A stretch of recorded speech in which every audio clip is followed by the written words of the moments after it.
जय हिंद, वंदे मातरम। दोस्तों, मैं प्रशांत सिंह यूनो शिक्षा टीम से आज जो है सबसे बेहतरीन सेक्शन लेके आ गया हूँ। आज का जो क्वेश्चन है वो 17 फरवरी को जो एग्जाम हुआ था आपका 2024 में सेकेंड शिफ्ट में, उसका सारा का क्वेश्चन है। हिंदी का क्वेश्चन है, हिंदी का क्वेश्चन कराऊंगा।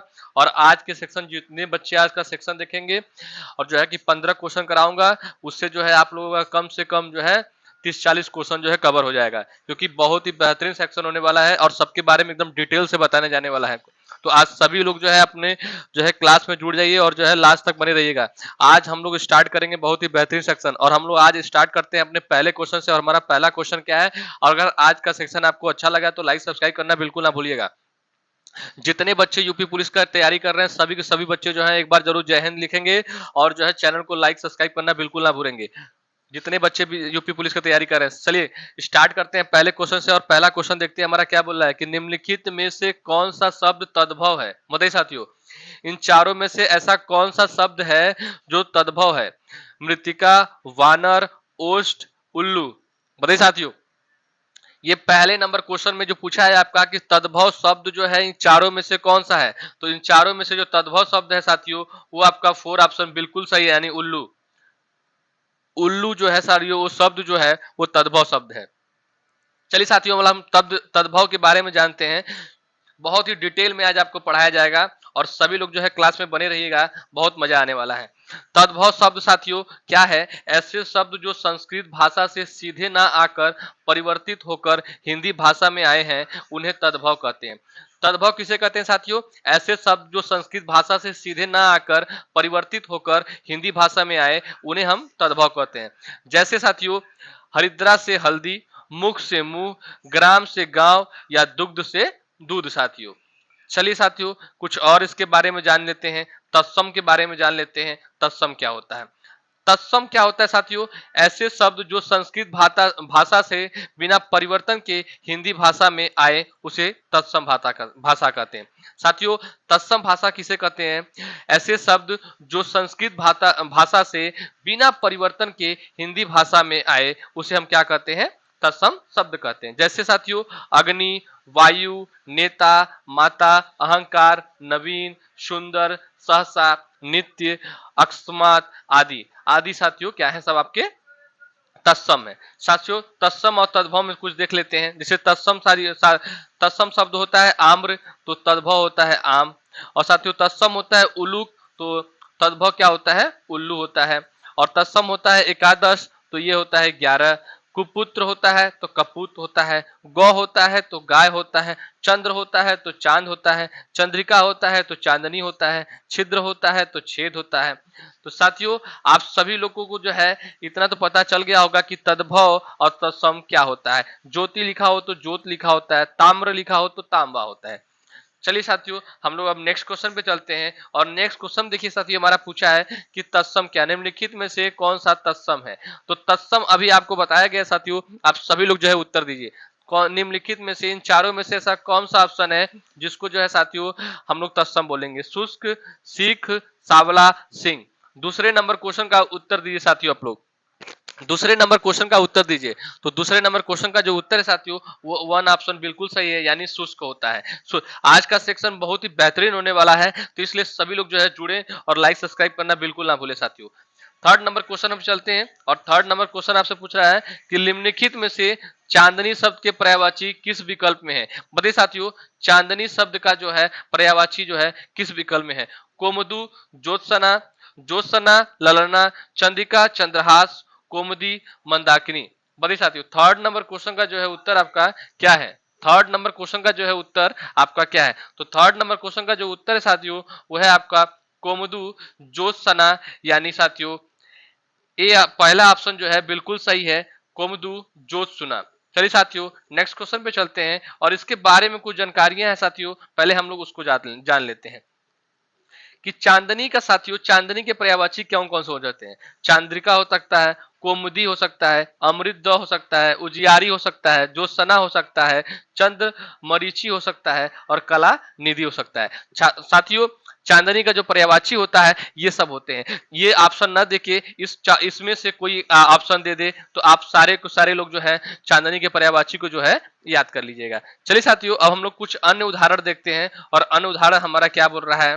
हम अन्य उदाहरण के बारे में देखते हैं। तो अन्य उदाहरण दिया है, चर्म का क्या क्या होता है, खाल होता है, चमड़ी होता है, त्वचा होता है और त्वक होता है। चांदी का क्या होता है, जातरूप होता है, रजक होता है, रूपक होता है, रूपा होता है, कलधोत होता है और रूप्य होता है और खजूर होता है। तलवार का क्या होता है, खड़ंग होता है, करवाल होता है, कृपाण होता है, चंद्रहास होता है, हंसी होता है, खंग होता है, शमशीर होता है और खंजर होता है साथियों।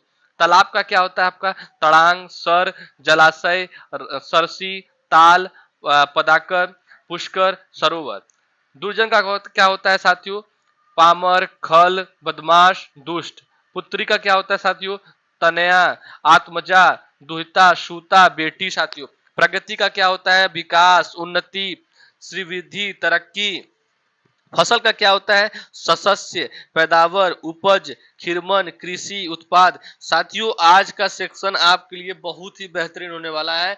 आज का सेक्शन जो देख लेगा साथियों, उसका आधा से ज्यादा जो है हिंदी का जो है सबका सब कवर हो जाएगा साथियों। हिंदी का जितना भी पोर्शन है सबका कवर हो जाएगा। और हिंदी में जो है आप लोग कम से कम आज की जो वीडियो देखने के बाद आपका हिंदी में जो है 15+ नंबर यहाँ से ही कवर हो जाएगा साथियों। तो इसलिए जो है इस वीडियो को देखना बहुत ज्यादा महत्वपूर्ण है।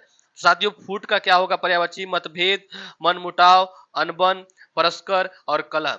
फूल का क्या होगा, पुष्प, कुसुम, पुहुप, सुमन, प्रसून। साथियों आपने देखा। अब हम लोग चलते हैं साथियों अपने चौथे क्वेश्चन पे। और हमारा चौथा क्वेश्चन आपसे क्या बोल रहा है साथियों, सभी लोग देखिए। चौथा क्वेश्चन बोल रहा है कि निम्नलिखित में से किस वाक्यांश के लिए दिया गया शब्द सुसंगत है। बताइए साथियों, निम्नलिखित में से ऐसा कौन सा जो वो शब्द है जो कि सुसंगत संबंध है इस चारों में से। जो पहले न हुआ हो होनहार होता है, शत्रु को जीतने वाला अजात शत्रु होता है, आदि से अंत तक अज्ञोपांत होता है, जो पढ़ा न गया हो अपठनी होता है। तो बताइए साथियों चौथे नंबर क्वेश्चन का जो है उत्तर आपका क्या होगा। चौथे नंबर क्वेश्चन का जो है उत्तर आपका क्या होगा। चौथे नंबर क्वेश्चन का जो साथियों आपका उत्तर क्या होगा, आप सभी लोग बढ़ाइए। तो आदि से अंत तक यानी अज्ञोपांत होगा, यानी थर्ड नंबर जो है बिल्कुल सही उत्तर है साथियों। चलिए इसके बारे में कुछ जानकारियां हम लोग जानते हैं और जो है कि बहुत ही महत्वपूर्ण जानकारी है। बाकी जो बचे हुए हैं उनका जान लेते हैं। जो पहले ना हुआ हो उसका मतलब होता है अभूतपूर्व। शत्रु को जीतने वाला शत्रुजय। जो पढ़ा न गया हो अपठित। और कुछ महत्वपूर्ण वाक्यांश के लिए जो है एक शब्द जो है बनाया जाता है, जैसे कि हम लोग देख लेते हैं साथियों। कुछ जैसे साथियों देखिए दिया गया है कि जो दूसरों में केवल दोषों को ही खोजता हो उसे कहते हैं छिंद्रा निवेशी। ऊपर आने वाला श्वास क्या होता है, उच्छ्वास होता है साथियों। कम खर्च करने वाला मितव्ययी होता है साथियों। जिसका आदर न किया गया हो अनादृत होता है साथियों। जंगल का अनल यानी आग का दावा नल होता है साथियों। जो बहुत समय तक ठहर सके उसका होता है चिरस्थायी होता है साथियों। जिस स्त्री का विवाह अभी हुआ हो नवोड़ा होता है साथियों। नियम अनुशासन न मानने वाला साथियों उच्च छल उच्च छूछल होता है साथियों। यानी बहुत ही बेहतरीन सेक्शन होने वाला है। आप सभी लोगों का जो है यहाँ से पर्यायवाची, तत्सम, तद्भव जो है सुसंगत का जैसे वाक्यों को कैसे पहचाना जाता है, शब्दों को, सबका सब आज आपका क्लियर होने वाला है। तो आप सभी लोग जो है वीडियो में बने रहिएगा, बहुत ही बेहतरीन वीडियो होने वाला है। और 5वें नंबर क्वेश्चन पे हम लोग आ गए। और 5वां नंबर क्वेश्चन हमारा क्या कह रहा है कि श्रुति सम भिन्नार्थक शब्द युग्म निर्वाद और निर्विवाद का उचित अर्थ है। बताइए साथियों निर्वाद और निर्विवाद का उचित अर्थ क्या है। निंदा, विवाद रहित, निंदा, भ्रम, विवाद रहित, मित्रता या निष्कासन, भाईचारा। बताइए साथियों 5वें नंबर क्वेश्चन का जो है उत्तर आपका क्या है। तो 5वें नंबर क्वेश्चन का जो उत्तर है साथियों वो आपका पहला उत्तर बिल्कुल सही है, यानी निंदा विवाद रहित। चलिए साथियों उसके बारे में कुछ जान लेते हैं और कुछ जानना बहुत ज्यादा जरूरी है, तो उसको जान लेते हैं। निवार यानी जंगली धान, निवार यानी रोकना। साथियों निवार एक होता है जंगली यानी, और एक निवार होता है ऐसा जिसका मतलब होता है रोकना। दारू एक होता है दारू लकड़ी होता है, एक होता है दारू शराब होता है। एक परीक्षा होता है इम्तिहान को बोलते हैं, एक परीक्षा होता है इसे कीचड़ बोलते हैं। साथियों इसमें देखिए मात्राओं का कुछ जो है हेर फेर थोड़ा सा है और उससे जो है उसके शब्द में क्या हो जा रहा है चेंजिंग आ जा रहा है। तो साथियों ऐसे वर्डों को जो है आपको बहुत ही ध्यान से देखना पड़ेगा और बहुत अच्छे से पढ़ना पड़ेगा, तभी जो है आप एग्जाम में जो है क्या कर सकते हैं, हिंदी को जो है सॉल्व कर पाएंगे। तो इसलिए मैं कह रहा हूं आप सभी लोग जो है वीडियो में बने रहिए और वीडियो को देखते रहिए, क्योंकि बहुत ही बेहतरीन वीडियो बनने वाला है। आप सभी लोग का यहाँ से जो हिंदी का जो है, हिंदी का पोर्शन बस इस एक वीडियो से जो है आपको 15 प्लस नंबर नहीं मिला तो फिर कहिएगा आप लोग। इस वीडियो से सिर्फ बस खाली आपको 15 प्लस नंबर मिलने वाला है। बगुला का होता है एक पक्षी, और बगुला का होता है बवंडर, और भवन का होता है साथियों महल। तो वैसे ही साथियों हम लोग आगे चलते हैं, तो आगे साथियों क्या दिया है, भुवन का होता है संसार, और शराब का होता है मिट्टी का प्याला, और शराब का होता है मदिरा। अभिज्ञ का होता है जानने वाला, अनभिज का होता है साथियों अनजान। तो साथियों देखिए कितना बेहतरीन क्वेश्चन को जो है कराया जा रहा है। आप सभी लोग जो है वीडियो में बने रहिएगा और जो है लाइक सब्सक्राइब करना बिल्कुल ना भूलिएगा, क्योंकि साथियों बहुत ही मेहनत से ये पीडीएफ बनाया गया है ताकि आप लोगों का जो है एक वीडियो में ही कम से कम 15 नंबर जो है कवर हो सके। तो बहुत ही मेहनत से ये वीडियो बनाया गया है, तो आप सभी लोग जो है इस वीडियो को सपोर्ट करिएगा और प्यार अपना जरूर दीजिएगा। एक कमेंट और एक लाइक भी चाहिए, बाकी कुछ नहीं चाहिए। बाकी आपका बस एक सिलेक्शन चाहिए, जिसका भी सिलेक्शन हो जाएगा उससे जो है कि बहुत ही खुशी मिलेगा। चलिए साथियों हम लोग छठवें नंबर क्वेश्चन पे चलते हैं, और छठवां नंबर क्वेश्चन हमसे क्या बोला है कि निम्नलिखित में से अशुद्ध वाक्य का चयन कीजिए। साथियों बोल रहा है कि निम्नलिखित में से अशुद्ध वाक्य का चयन कीजिए, यानी ये चार ऑप्शन आपको दिए गए हैं। इन चार ऑप्शन में से ऐसा कौन सा ऑप्शन है साथियों जो अशुद्ध वाक्य है। गीता ने सुशीला को आवाज लगाई पर वह चली गई। कौशल्या ने मुझे मथुरा दिखाया। कश्मीर में कई स्थल देखने योग्य हैं। तुम मेरे तरफ क्यों चले आ रहे हो। बताइए साथियों इन चारों में से ऐसा कौन सा वाक्य है जो अशुद्ध वाक्य है। तो साथियों इसमें अशुद्ध वाक्य जो है आपका वो है तुम मेरे तरफ क्यों चले आ रहे हो, यानी चौथा ऑप्शन बिल्कुल ही सही उत्तर है छठे नंबर क्वेश्चन का। चलिए साथियों अब हम लोग इसके बारे में कुछ जानकारियां जो है अपने उपकार में, जैसे कि शुद्ध वाक्य इसका देख लेते हैं। अशुद्ध वाक्य तो इसका आप लोग देख लिया है कि तुम मेरे तरफ क्यों चले आ रहे हो, तो इसका शुद्ध वाक्य होगा साथियों कि तुम मेरी तरफ क्यों चले आ रहे हो। जहां मेरे था साथियों वहां पे बस मेरी लगा गया है, तो तब ये शब्द जो है शुद्ध वाक्य हो गया है साथियों। और आज हम लोग थोड़ा सा वाक्यों में जो है निम्नलिखित अशुद्धियां होती देखेंगे, संध्या संबंधित वाक्य शुद्धि देखेंगे साथियों कुछ।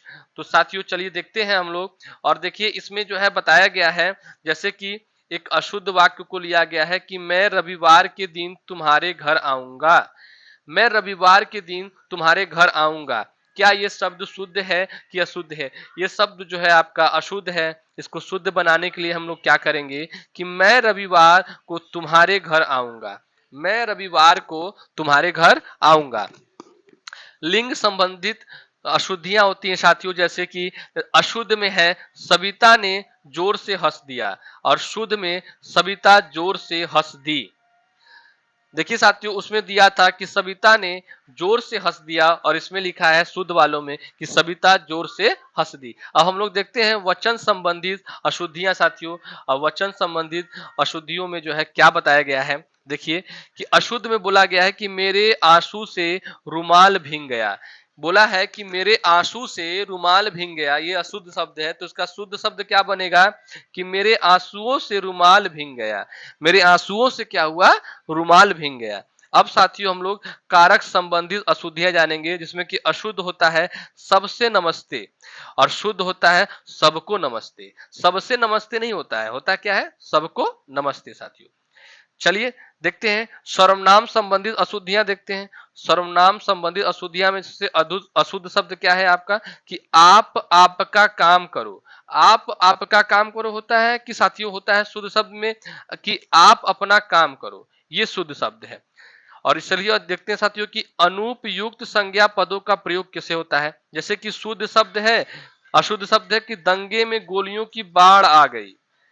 अशुद्ध शब्द क्या है आपकी कि दंगे में गोलियों की बाढ़ आ गई। लेकिन शुद्ध शब्द क्या है साथियों कि दंगे में गोलियों की बौछार आ गई। शुद्ध शब्द क्या है कि दंगे में गोलियों की क्या आ गई, बौछार आ गई साथियों। और जातियों देखते हैं कि विशेषण विशेषण संबंधित क्या होता है, विशेषण संबंधित अशुद्धियां क्या होता है। अशुद्ध में जैसे मुझे बड़ी भूख लगी है, जैसे अशुद्ध शब्द क्या है कि मुझे बड़ी भूख लगी है, तो शुद्ध शब्द क्या होगा कि मुझे बहुत भीख लगी, मुझे बहुत भूख लगी है, मुझे बहुत भूख लगी है। तो साथियों ये देखिए, और इसमें देखिए क्रिया संबंधित अशुद्धियां में हम लोग क्या करेंगे, अशुद्ध क्या होता है कि मैं दर्शन देने आया था, मैं दर्शन देने आया था, तो शुद्ध शब्द आपका क्या हो जाएगा कि मैं दर्शन करने आया था। कि आप अगर आप ये बोलेंगे लोगों से कि मैं दर्शन देने आया था, कि ये बोलेंगे कि मैं दर्शन करने आया था, आप बोलेंगे कि मैं दर्शन करने आया था, ये शब्द क्या है आपका शुद्ध है। अब अवयव संबंधित अशुद्धियां क्या होता है साथियों, उसको थोड़ा देख लेते हैं। तो अवयव अशुद्धि अशुद्धियां में साथियों देखिए, अशुद्धि क्या होगा, एकमात्र दो उपाय है। एकमात्र दो उपाय क्या होता है साथियों, शुद्ध शब्द होते हैं केवल दो उपाय हैं। आप किसी से क्या बोलेंगे कि एकमात्र दो उपाय हैं, कि आप ये बोलेंगे केवल दो उपाय हैं, तो आप बोलेंगे कि केवल दो उपाय हैं। चलिए साथियों 7वें नंबर क्वेश्चन पे चलते हैं, और 7वां नंबर क्वेश्चन क्या पूछ रहा है आपसे कि निम्न में से लिंग की दृष्टि से कौन सा विकल्प जो है गलत है। लिंग की साथियों दृष्टि से आपको देखना है इन चारों ऑप्शन में कि कौन सा ऑप्शन जो है विकल्प जो है वो क्या है गलत है। तो सांप का सापिन होता है, तनुज का तनुजा होता है, चूहा का चूहिया होता है, बनिया का बनियान होता है साथियों। तो साथियों इसमें जो है 7वें नंबर क्वेश्चन का कौन सा उत्तर होगा, तो 7वें नंबर क्वेश्चन का जो उत्तर है साथियों वो चौथा है, यानी बनिया से बनियान नहीं होता है, बनिया से बनियान नहीं होता है, बनिया से, ये ऑप्शन जो है बिल्कुल गलत है साथियों। चलिए नेक्स्ट वीडियो चलिए नेक्स्ट चलते हैं और थोड़ा आगे बढ़ते हैं, तो इसके बारे में कुछ जान लेते हैं। तो गलत युग में है, यानी बनिया से क्या होता है साथियों, बनियान नहीं होता है, बनिया से क्या होता है साथियों, बनियाइन होता है। क्या होता है, बनियाइन होता है।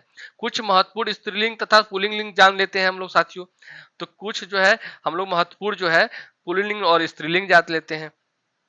जैसे देखिए साथियों उसमें क्या दिया गया है, जैसे दिया गया है कि जीभ शरबत, चाय सिर, लस्सी का दही, अरहर का बाजार, पृथ्वी का सूर्य। साथियों थोड़ा जो है कि पीडीएफ में थोड़ा दिक्कत हो गया, लेकिन आप लोग देख लीजिए कि जीभ का शरबत होता है, चाय का सिर होता है, लस्सी का दही होता है, अरहर का बाजार और पृथ्वी का सूर्य होता है। स्त्रीलिंग के बारे में जान लेते हैं कि स्त्रीलिंग होता क्या है और पुल्लिंग होता क्या है। स्त्रीलिंग होता है जो संज्ञा शब्द स्त्री जाति का बोध कराए उसे स्त्रीलिंग कहते हैं, जैसे सुई, कुर्सी, गर्दन इत्यादि। पुल्लिंग क्या होता है साथियों, जो संज्ञा शब्द का पुरुष जाति का बोध कराए उसे पुल्लिंग कहते हैं, जैसे कि दुख, लगाव इत्यादि साथियों। तो स्त्रीलिंग और पुल्लिंग आपका यहाँ से कवर हो गया। तो स्त्रीलिंग पुल्लिंग क्या होता है आपको पता चल गया। चलिए नेक्स्ट क्वेश्चन पे चलते हैं, और नेक्स्ट क्वेश्चन देखते हैं हमारा क्या बोला है। नेक्स्ट क्वेश्चन बोल रहा है कि वधु शब्द का बहुवचन क्या होगा। वधु शब्द का जो है बहुवचन क्या होगा, वधुए, वधुए, वधुए या वधुए। बताइए साथियों कौन सा उत्तर सही होगा। बस इसमें जो है कि थोड़ा सा मात्राओं का जो है इसमें हेरफेर है। तो आप लोग बताइए 8 नंबर क्वेश्चन का जो उत्तर क्या होगा, वधु शब्द का बहुवचन क्या होगा। तो वधु शब्द का जो बहुवचन होगा साथियों वो होगा आपका आपका वधुए, यानी कौन सा वधुए, ये वाला वधुए। यानी थर्ड नंबर जो है उत्तर आपका बिल्कुल ही सही उत्तर है। तो आप लोगों को हिंदी जो है पढ़ना पड़ेगा अच्छे से, तभी जो है हिंदी का क्वेश्चन आप लोग जो है कर पाएंगे। चलिए साथियों थोड़ा कुछ देख लेते हैं कि उपयुक्त विकल्पों में से वधु शब्द का बहुवचन रूप वधुए होगा। वधु का अर्थ दुल्हन होता है, और वधु के पर्यायवाची शब्द क्या क्या होते हैं साथियों की पत्नी, कलत्र, सधर्मिणी, भाया, गृहिणी, बेगम, वाला, प्राणप्रिया, दारा, अर्धांगिनी, बहु, वनिता, जोरू। तो साथियों वधु का जो है यानी दुल्हन का जो है साथियों पर्यायवाची शब्द आपको याद होना चाहिए। तो यहां से आप सभी लोग जो है पर्यायवाची शब्द क्या करेंगे, याद कर लेंगे। चलिए साथियों नेक्स्ट क्वेश्चन यानी 9वें नंबर क्वेश्चन पे चलते हैं, और 9वां नंबर क्वेश्चन आपसे क्या बोला है कि माँ ने बच्चों को मिठाई दी, रेखांकित शब्द में कौन सा कारक है। बताइए साथियों कि जो माँ है, माँ ने जो है कि बच्चों को क्या दी, मिठाई दी, इसमें जो है रेखांकित शब्द में कौन सा कारक है। करण कारक है, अपादान कारक है, या संप्रदान कारक है, या संबंध कारक है। बताइए साथियों 9वें नंबर क्वेश्चन का जो है उत्तर आपका क्या होगा। 9वें नंबर क्वेश्चन का जो है उत्तर आपका क्या होगा। सभी साथियों जितने साथियों जो है वीडियो को देख रहे हैं, सभी साथी एक बार जो है कमेंट जरूर करेंगे, और जो है एक बार जो है अपना कमेंट करने के बाद सभी साथियों बताएंगे कि वीडियो कैसा है। बहुत ही बेहतरीन सेक्शन को बनाया गया है। आप लोग इसको पढ़ने के बाद अगर 15 प्लस नंबर नहीं लाए तो फिर कहिएगा आप लोग इसको पढ़ने के बाद 15 प्लस नंबर जरूर लेके आएंगे, इसकी गारंटी मैं दे रहा हूं। तो साथियों 9वें नंबर क्वेश्चन का उत्तर आपका क्या है कि माँ ने बच्चों को मिठाई दी, इसका रेखांतिक जो है कौन सा कारक है? सही करण कारक, अपादान कारक, संप्रदान कारक या संबंध कारक। तो इसका साथियों उत्तर है संप्रदान कारक, यानी थर्ड ऑप्शन क्या है? बिल्कुल सही उत्तर है। चलिए साथियों कुछ जानकारियां जो है इसके 10वें नंबर क्वेश्चन पे आ जाते हैं। 10वां नंबर क्वेश्चन क्या बोल रहा है कि भौतिकी शब्द में कौन सा प्रत्यय है? साथियों प्रत्यय क्या होता है? प्रत्यय क्या होता है? भौतिकी शब्द में पूछा है कौन सा प्रत्यय है? इक है कि की है कि क है कि ई है? प्रत्यय में कौन सा भौतिकी शब्द में, भौतिकी से शब्द साथियों भौतिकी में शब्द में जो है कौन सा प्रत्यय है? बताइए साथियों। तो भौतिकी में जो है ई आपका क्या है? प्रत्यय है, यानी चौथा ऑप्शन क्या है? बिल्कुल ही सही उत्तर है। कुछ जान लेते हैं इसके बारे में जानकारियां जो है कि प्रत्यय क्या होता है, कैसे यूज होते हैं। तो साथियों भौतिक शब्द में जो है, भौतिक शब्द में जो है साथियों वो ई क्या है? आपका प्रत्यय का प्रयोग हुआ है, जिसमें भौतिक मूल शब्द से और ई प्रत्यय है। यानी कुछ महत्वपूर्ण जो है प्रत्यय शब्द के बारे में हम सभी बच्चे जो है जानेंगे, और जो है कि बहुत ही बेहतरीन देखिए होने वाला है कि हम लोग जानेंगे कि प्रत्यय शब्द को जो है कैसे जो है प्रत्यय और शब्द। भारत प्लस ई यानी भारती, लड़का प्लस लड़का, साथियों लड़का, लड़का प्लस पन यानी लड़कपन, चढ़ प्लस आव यानी चढ़ाव, चमक प्लस ईला यानी चमकीला, और धर्म प्लस ईक यानी धार्मिक। साथियों देखिए कितना बेहतरीन जो है प्रत्यय शब्द और जो है कि प्रत्यय और शब्द के बारे में आपको बताया जा रहा है। बहुत ही बेहतरीन सेक्शन होने वाला है, आप सभी लोग ध्यान को देखिएगा। अब बताते हैं कि प्रत्यय क्या होता है साथियों। प्रत्यय क्या होता है आपका? प्रत्यय होता है साथियों, प्रत्यय वे शब्द हैं जो दूसरे शब्दों के अंत में जुड़कर अपनी प्रकृति के अनुसार शब्द के अर्थ में परिवर्तन कर देता है, उसे हम लोग क्या बोलते हैं साथियों? प्रत्यय बोलते हैं। जैसा मिला शब्द में आप मिला देंगे तो क्या प्रत्यय लगाकर तो क्या हो जाएगा साथियों? मिलाप हो जाएगा। अगर मिला शब्द में साथियों हम लोग आप को जोड़ देंगे तो वो क्या हो जाएगा? मिलाप हो जाएगा। तो प्रत्यय शब्द क्या होता है साथियों कि प्रत्यय शब्द वो होते हैं जो दूसरे शब्दों के अंत में जुड़कर अपनी प्रकृति के अनुसार शब्द के अर्थ में क्या कर दे? परिवर्तन कर दे, तो उसे हम लोग क्या कहते हैं? प्रत्यय कहते हैं। चलिए साथियों 11 नंबर क्वेश्चन पे चलते हैं, और 11 नंबर क्वेश्चन हमसे क्या बोल रहा है कि निर्भिमान, निर्भिमान शब्द में कौन सा उपसर्ग है? बताइए साथियों। अब उपसर्ग के बारे में पूछा तो देखिए साथियों कितना बेहतरीन सेक्शन है, आपको खुद लग गया होगा। तद्भव, तत्सम और पर्यायवाची और वाक्यांश का सुसंगत करना, और जो है कि शब्द युग्म करना, और जो है कि अशुद्ध चीजों को पहचानना, और साथियों लिंग की दृष्टि को पहचानना, और साथियों बहुवचन को समझना, सभी चीजों के बारे में जो है कारक के बारे में जानना। अब आपका आ गया है जो प्रत्यय के बारे में जानना, अब आपका आ गया है उपसर्ग। देखिए कितना बेहतरीन सेक्शन में सारे के सारे जो हिंदी के जितने भी जो है कि चैप्टर है सभी के सभी इस क्वेश्चन में क्या हो जा रहे हैं? सारे क्वेश्चन में आज के सेक्शन में कवर हो जा रहे हैं। तो सब कुछ एकदम एकदम अच्छे से जो है डिटेल में बताया जाएगा। आप सभी लोग बस वीडियो में बने रहिएगा, और वीडियो अच्छा लगेगा तो जरूर लाइक सब्सक्राइब करिए, क्योंकि आपका प्यार जो है बहुत ज्यादा जरूरी है। तो आप सभी लोग अगर सपोर्ट करेंगे तो मैं और भी अच्छा वीडियो लेके आऊंगा। तो साथियों आप सब लोग का सपोर्ट जरूर चाहिए। अब बताइए साथियों कि निर्भिमान शब्द का जो है कौन सा उपसर्ग है? बताइए। नीरा, निर, निर या निर्भी? बताइए साथियों इसका कौन सा उत्तर बिल्कुल सही होगा? यानी 11 नंबर क्वेश्चन का साथियों थर्ड ऑप्शन बिल्कुल सही है, यानी निर, यानी नीर, नीर लिख के साथियों एक ऐसे जो है इसमें लाइन कर देना है, यानी निर आपका क्या हो जाएगा? ये निर्भिमान में जो है उपसर्ग है। चलिए साथियों कुछ अब उपसर्ग के बारे में जान लेते हैं, उपसर्ग क्या होता है। देखिए साथियों जैसे इसमें दिया गया है कि निर्भिमान शब्द में निर उपसर्ग है, और निर्भिमान में निर उपसर्ग है, यानी निर प्लस अभिमान यानी निर्भिमान। जैसे साथियों देख लीजिए इसमें उपसर्ग शब्द के शुरुआत में जुड़ते हैं और मूल शब्द का अर्थ बदल देते हैं। अब बताइए साथियों उपसर्ग क्या होता है कि ये उपसर्ग शब्द के जो है शुरुआत में ही जुड़ जाते हैं और शब्द का क्या कर देते हैं? अर्थ ही बदल देते हैं। और इससे पहले जो आपने प्रत्यय पढ़ा था उसमें क्या था कि शब्द के जो है, जो आपका वो प्रत्यय होता है उसके बाद में जुड़ता है और शब्द का क्या कर देता है, परिवर्तन कर देता है साथियों। तो जैसे उदाहरण के तौर में इसमें जान जाएंगे, अप प्लस यस यानी अपयश, अध प्लस पका यानी अधपका, ना प्लस लायक यानी नालायक, हाफ प्लस टिकट यानी हाफ टिकट आदि।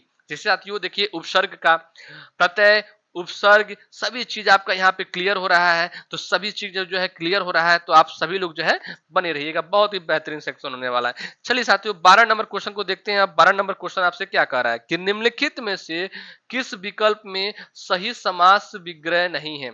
अब साथियों देखिए आपके पास समास के भी क्वेश्चन आ गए कि समास विग्रह नहीं है, बताइए कौन सा है। यज्ञशाला यानी यज्ञ के लिए शाला, वेद पुराण यानी वेद और पुराण, नवनिधि यानी 9 प्रकार की निधियां, देहलता यानी लता रूपी देह। बताइए साथियों 12 नंबर क्वेश्चन का जो है उत्तर आपका क्या होने वाला है। तो 12 नंबर क्वेश्चन का जो उत्तर है साथियों वो चौथा ऑप्शन बिल्कुल सही, यानी देहलता लता रूपी देह साथियों। अब हम लोग सभी लोग जानते हैं कि ये जो समास है, विग्रह है, ये सब क्या होता है। तो सभी लोग को जानने के लिए आपको चलना पड़ेगा जो है आगे। तो देखते हैं दिए गए विकल्पों में से देहलता लता रूपी देह शब्द का समास विग्रह सही नहीं है, यानी सही विग्रह है देह रूपी लता, यानी क्या होता है, देह रूपी लता बोलेंगे हम लोग।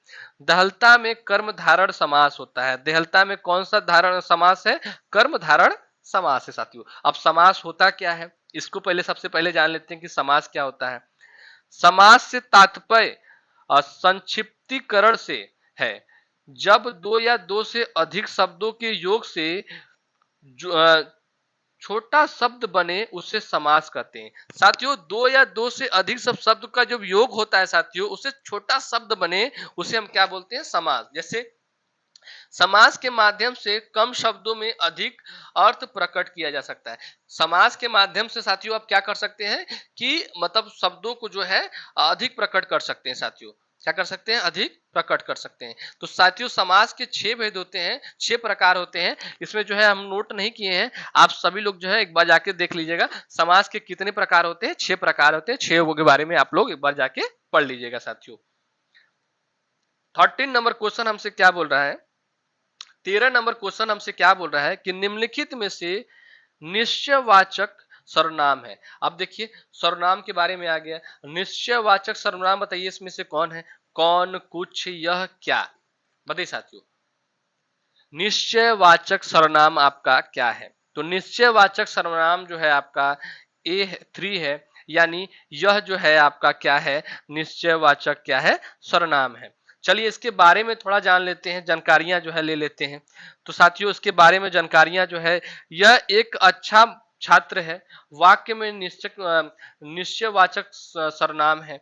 यह यहाँ यह शब्द एक निश्चित छात्र की ओर संकेत कर रहा है, इसलिए यह एक निश्चय वाचक सर्वनाम है। निश्चयवाचक सर्वनाम का मतलब क्या है कि यह शब्द एक निश्चित छात्र की संकेत कर रहा है, यानी एक निश्चित जो है छात्र को क्या कर रहा है, यह संकेत कर रहा है, इसीलिए यह जो है क्या है, निश्चयवाचक सर्वनाम है। जैसे कि जो सर्वनाम निकट या दूर की किसी वस्तु की ओर संकेत करे उसे निश्चयवाचक सर्वनाम कहते हैं। किसे निश्चयवाचक सर्वनाम कहते हैं, जो सर्वनाम होता है साथियों निकट या दूर की जो है किसी वस्तु को क्या करता है, संकेत करता है, उसे हम लोग क्या बोलते हैं, निश्चयवाचक सर्वनाम बोलते हैं। जैसे साथियों एग्जाम्पल के तौर पे हम लोग जान लेते हैं, एग्जाम्पल के तौर पे जानना बहुत ज्यादा जरूरी है। जैसे यह है कि यह लड़की है, वह पुस्तक है। यह क्या है, लड़की है, वह क्या है, पुस्तक है। जैसे इन वाक्यों में यह वह शब्द क्या है, निश्चयवाचक वाचन सर्वनाम है साथियों। जैसे सर्वनाम उन शब्दों को कहा जाता है जिन शब्दों का प्रयोग संज्ञा अर्थात किसी व्यक्ति, वस्तु, स्थान आदि के नाम के स्थान पर करते हैं, उसे हम क्या बोलते हैं, सर्वनाम बोलते हैं। चलिए साथियों हम लोग जान लेते हैं इसके अंतर्गत में, जैसे तुम, तुम्हारा, आप, आपका, इस, उस, यह, वह, हम, हमारा आदि शब्द आते हैं। जैसे साथियों मैं बोलूं आप का सिलेक्शन पक्का है, तो यानी आपका सिलेक्शन पक्का वाकई में है। क्योंकि आप जो है अच्छा मेहनत कर रहे हैं तो सिलेक्शन आप ही को मिलेगा, जो मेहनत नहीं कर रहा उसको सिलेक्शन कहां से मिलेगा। तो साथियों आप लोग वीडियो देखेंगे, पढ़ेंगे तो आपका सिलेक्शन क्या है, पक्का है। तो वैसे ही आप क्या हो गया, आपका ये अंतर्गत में आता है, ये सर्वनाम हो जाता है, यानी आपका, यानी आपके बारे में बात हो रहा है। चलिए साथियों अब हम लोग कुछ जान लेते हैं जानकारियां, जैसे अब होता है पुरुषवाचक होता है, निजवाचक होता है, निश्चयवाचक होता है, अनिश्चयवाचक होता है, संबंधवाचक होता है, प्रश्नवाचक होता है। तो पुरुषवाचक में हम लोग क्या करते हैं, मैं, तुम, वह, हम, मैंने। जैसे मैं आपको पढ़ा रहा हूं। जैसे निजवाचक आप, आपका सिलेक्शन होगा। जैसे निश्चयवाचक यह, वह, यानी यह क्या है, यह कोई लड़का है, वह पुस्तक है। और अनिश्चयवाचक क्या होगा, कोई, कुछ, यानी जैसे आप बोल देंगे कि कुछ, जैसे आप बोलते हैं ना कि हमें कुछ चाहिए, हमें कुछ ये, तो वो सब हो जाएंगे। संबंधवाचक क्या होता है, जो, सो। प्रश्नवाचक क्या होता है, कौन, क्या, यानी कोई क्वेश्चन आप पूछ रहे हैं, जैसे कि ये क्या है, वो कौन है, ऐसे, तो ऐसे क्वेश्चन को क्या हो जाता है, प्रश्नवाचक हो जाते हैं। चलिए साथियों नेक्स्ट क्वेश्चन पे चलते हैं, यानी 14 नंबर क्वेश्चन आपसे क्या बोल रहा है कि कविश्वर का, कविश्वर का संधि विच्छेद क्या होगा। बताइए साथियों, कविश्वर का जो है, कविश्वर का जो है संधि विच्छेद आपका क्या होने वाला है।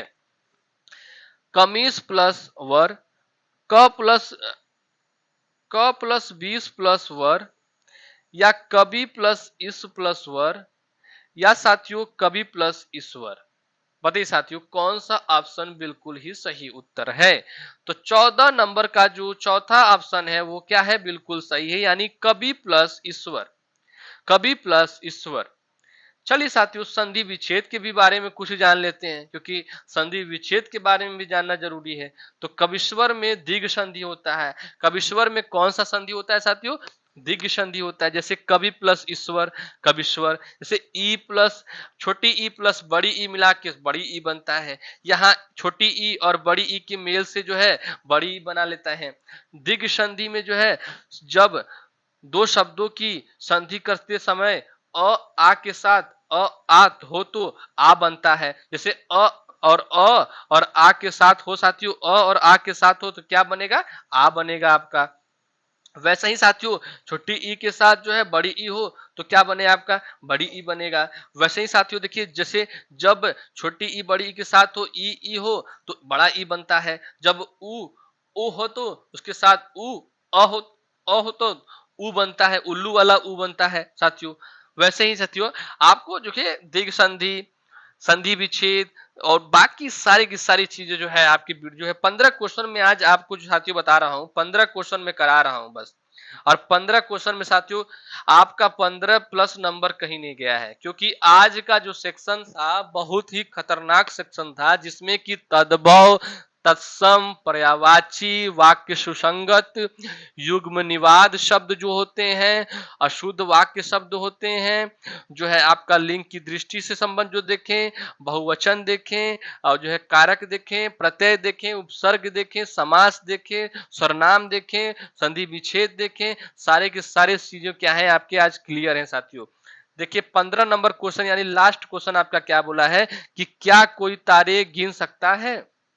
बताइए साथियों यहाँ पे एक क्वेश्चन मार्क लगा है, क्वेश्चन मार्क लगा है कि क्या कोई तारे गिन सकता है, वाक्य में किस चिन्ह का प्रयोग हुआ है। बताइए साथियों वाक्य में जो है आपको अभी बताया गया है, तो वाक्य में जो है किस चीज का जो है चिन्ह का प्रयोग किया गया है, कोष्टक चिन्ह का, अर्धविराम चिन्ह का, प्रश्न सूचक चिन्ह का, या निर्देशक चिन्ह का। इन सभी के बारे में आपको अभी मैं बताने वाला हूं कि कोष्टक चिन्ह क्या होता है, अर्धविराम चिन्ह क्या होता है, प्रश्न सूचक चिन्ह क्या होता है, और निर्देशक चिन्ह क्या होता है। तो क्या कोई तारे गिन सकता है, तो ये साथियों एक तरह से आपका क्या कोई पूछ रहा है, आपसे प्रश्न पूछ रहा है। यानी 15 नंबर क्वेश्चन का जो उत्तर है साथियों वो आपका थर्ड ऑप्शन क्या है, बिल्कुल सही उत्तर है। यानी आपसे कोई क्वेश्चन ही नहीं पूछ रहा है कि क्या कोई तारे गिन सकता है। चलिए अब हम लोग कुछ जान लेते हैं जितने प्रश्नवाचक हैं। प्रश्नवाचक चिन्ह क्या होता है, प्रश्नवाचक चिन्ह का साइन सिंबल ऐसा होता है। प्रश्नवाचक वाक्य के अंत में प्रश्न सूचक चिन्ह लगता है, जैसे इसको ये वाला जो है कि सिंबल लगता है का प्रयोग किया जाता है साथियों। वाक्य में प्रश्नवाचक शब्द कब, कहाँ, कैसे, क्यों, कब आदि के साथ। जैसे पहला ऑप्शन देख लीजिए, क्या आप जा रही हैं, मतलब आप किसी से पूछ रहे हैं कि क्या आप जा रही हैं। फिर दूसरा है कि आपने उसे क्यों बुलाया। फिर कोई पूछ रहा है कि आपने जो है उसे क्यों बुलाया। तो ये सब क्या है आपका साथियों, जैसे व्यंग्यात्मक भाव प्रकट करने के लिए भी सामान्य कथन के बाद, जैसे उनके जैसा शरीफ आज तक पैदा नहीं हुआ। उनके जैसा शरीफ जो है आज तक पैदा नहीं हुआ, इसमें जो है आपका क्वेश्चन मार्क यानी प्रश्नवाचक चिन्ह, प्रश्न सूचक चिन्ह जो है लगा हुआ है। चलिए साथियों, अब हम लोग विराम चिन्ह के बारे में जानते हैं कि विराम चिन्ह क्या होता है। विराम चिन्ह उसे बोलते हैं ठहराव। लिखते समय या बोलते समय यदि विराम न हो तो पाठक या श्रोता को भाषा के सम्यक ज्ञान में कठिनाई होती है। एक ही वाक्य के कई अर्थ निकल सकते हैं, वह भ्रमित हो सकता है। जैसे उसे जैसे रोको, मत जाने दो, रोकने की बात है। ये सब क्या है साथियों, ये सब को जो है कठिनाइयां होती हैं सम्यक ज्ञान में, तो उसे हम लोग क्या बोलते हैं, विराम चिन्ह बोलते हैं साथियों। अब हम लोग चिन्हों के बारे में जानेंगे और जो है कि बहुत ही अच्छे से जानेंगे कि सबके चिन्ह कैसे होते हैं। अल्प विराम यानी कॉमा के जो चिन्ह होते हैं साथियों, वो आपका ऐसे होता है। कॉमा का चिन्ह क्या होता है, ऐसे होता है साथियों। अर्ध विराम जो होता है यानी सेमी कॉलम होता है साथियों, एक बिंदी और ऐसे कॉमा साथियों। पूर्ण विराम क्या होता है साथियों, एक खड़ी लाइन होती है साथियों। उप विराम क्या होता है साथियों, दो बिंदु यानी जिसको हम लोग मैथ में पढ़ते हैं रेशियो के रूप में साथियों। और जो साथियों उसके बाद कुछ और जान लेते हैं, कुछ और के, जिससे साथियों प्रश्नवाचक चिन्ह क्या होता है कि मार्क ऑफ इंट्रोगेशन यानी एक क्वेश्चन वाला साथियों, क्वेश्चन वाला जो आपका लगता है कि आपसे प्रश्न पूछा जाता है, तो वो वाला जो है प्रश्नवाचक चिन्ह होता है। विस्मयादिबोधक चिन्ह क्या होता है, मार्क ऑफ एक्सक्लेमेशन क्या होता है, तो साथियों एक लाइन उसके नीचे एक बिंदु, ये होता है आपका विस्मयादिबोधक होता है, चिन्ह होता है। संयोजक चिन्ह क्या होता है, हाइपेन होता है साथियों, जैसे कि एक ये माइनस वाला छोटा वाला साइन होना चाहिए। उद्धरण चिन्ह क्या होता है, इन्वर्टेड जो है कामास क्या होते हैं साथियों, इन्वर्टेड कामा में जैसे दो प्रकार के होते हैं कि दो कामा इधर लगा दिए, दो कामा इधर, या तो सिंगल इधर साथियों, सिंगल इधर। ये सातों सिंबल होता है आपका उद्धरण चिन्ह यानी इन्वर्टेड कॉमर्स का। कोष्टक चिन्ह क्या यानी ब्रैकेट क्या होता है साथियों, ब्रैकेट जो है आपके कई होते हैं, एक ये ब्रैकेट होता है स्मॉल, एक जो है ये लार्ज, ऐसे ऐसे ब्रैकेट, एक ये वाला ब्रैकेट होता है साथियों। ये सब क्या है आपके ब्रैकेट है साथियों। ऐसे साथियों आप जो है कि 10वां नंबर पे चलते हैं। 10वां नंबर आपसे निर्देश चिन्ह क्या होता है, डैश चिन्ह यानी डैश आप लोग कंप्यूटर में कभी करते होंगे या टाइपिंग करते होंगे साथियों, तो आप लोग डैश देते होंगे, तो डैश वाला ये माइनस वाला साइन होता है, डैश होता है। लोप चिन्ह क्या होता है कि मार्क ऑफ इलिप्सिस क्या होता है साथियों, जैसे कि आप एक्स एक्स वाला साइन देते हैं, वो साथियों क्या होता है मार्क, यानी डॉट डॉट या डॉट डॉट, तीन डॉट दे दिए या तीन एक्स लिख दिए, या तो ऐसे ऐसे वाला जो होते हैं वो क्या होते हैं लोप चिन्ह यानी मार्क ऑफ इलिप्सिस होता है। लाघव चिन्ह क्या होता है, मार्क ऑफ एब्रीविएशन क्या होता है साथियों कि एक जो जीरो टाइप का एक आता है साथियों, उसको जो है वो वाला सिंबल होता है। पुनरुक्तिक चिन्ह क्या होता है, मार्क ऑफ रिपीटेशन क्या होता है साथियों, जैसे कि ये कामा वाला जो है कि तीन तीन बार आप जो है लगा दे रहे हैं, तो ये क्या होता है साथियों कि मार्क ऑफ रिपीटेशन, इसके नाम से ही लग रहा है कि रिपीटेशन। और साथियों त्रुटि चिन्ह क्या होता है आपका कि मार्क ऑफ ओमिशन क्या होता है साथियों, ये आपका एक ऐसा टाइप का जो है कि आपका साइन होता है साथियों। तो सभी साइनों को जो है आपको जानना पड़ेगा साथियों कि त्रुटि चिन्ह क्या होता है, पुनरुक्ति चिन्ह क्या होता है, लाघव चिन्ह क्या होता है, लोप चिन्ह क्या होता है, निर्देश चिन्ह क्या होता है, आप सभी को जो है जानना पड़ेगा। लास्ट आपका साथियों दिया है कि विवरण चिन्ह क्या होता है यानी कॉलम डैश क्या होता है साथियों। कॉलम डैश होता है कि एक रेशियो बना देना और उसके बीच में जो है थोड़ा सा माइनस वाला जो साइन होता है उसको ऐसे रख देना, तो इसे हम लोग क्या बोलते हैं, विवरण चिन्ह बोलते हैं साथियों। तो आज का क्लास साथियों आपका बहुत ही बेहतरीन क्लास हुआ है। आप सभी लोगों ने अगर क्लास में जुड़े होंगे तो आज का जो है क्लास देखने के बाद साथियों आप लोगों का 15+ नंबर जो हो जाएगा आज का, आज के ही वीडियो में क्या हो जाएगा, क्लियर हो जाएगा। तो सभी साथियों को जो है एक बार वीडियो को देखना जरूर है, क्योंकि यहाँ से जो है हिंदी का जो है कि सारा का सारा कवर हो जाएगा, क्योंकि इसके वीडियो में जो है आपको सारा चीज करा दिया गया है, तद्भव तत्सम पर्यायवाची सभी एक चीज को उपसर्ग प्रत्यय और सर्वनाम संधि विच्छेद सभी चीजों को जो है क्लियर कर दिया गया है। तो आप सभी जो है वीडियो को पूरा देखिएगा और लास्ट तक देखिएगा। और जितने लोग जो है यूपी पुलिस तैयारी कर रहे हैं सभी बच्चे जो है एक बार कमेंट करेंगे और जो है कि एक बार एक मोटिवेशन वाला जो है कि आप कमेंट जरूर करेंगे, जिससे कि हमें मोटिवेशन मिले और हम जो है और आगे जो है वीडियो बनाए। चलिए साथियों, आज के लिए इतना ही। नेक्स्ट वीडियो में फिर से मिलते हैं। जय हिंद, जय भारत साथियों। और आपका सिलेक्शन पक्का होगा, बस आप लोग जो है मेहनत करते रहिए साथियों। चलिए चलते हैं, नेक्स्ट वीडियो में कल फिर मिलते हैं। जय हिंद साथियों, जय भारत। और जो है प्रमाण करें आपका सिलेक्शन जो है रोने से जो है कोई ना रोक सके। जय हिंद प्रभु।